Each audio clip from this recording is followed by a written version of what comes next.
À quelques semaines de la présidentielle, la Direction générale des élections présente les bulletins de vote des électeurs aveugles et malvoyants. Innovation majeure pour ce scrutin, l'ajout dans le matériel électoral de pochettes tactiles comme alternative au braille. Il permet maintenant d'être beaucoup plus inclusif pour eux tous, parce qu'avant, il n'y avait que le braille. Or, tous les malvoyants ne lisent pas le braille. Il fallait donc maintenant trouver un mécanisme qui intègre bien ceux qui lisent le braille et ceux qui ne le lisent pas.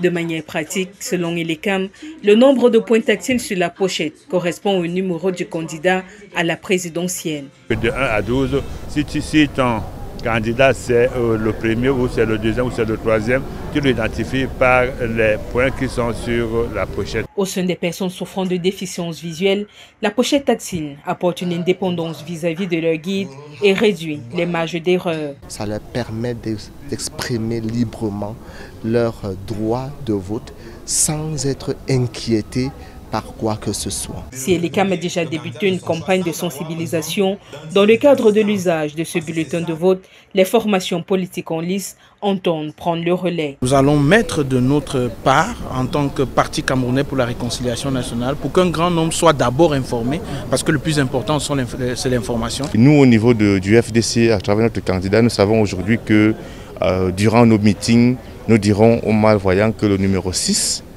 est le bulletin de notre candidat. Plus de 12 000 électeurs aveugles et malvoyants sont attendus le 12 octobre prochain. L'introduction de la pochette tactile dans le matériel électoral résulte d'un plaidoyer pour une élection inclusive. Une inclusion qui, dans les autres secteurs de la vie, demeure un défi pour les personnes souffrant de handicap au Cameroun.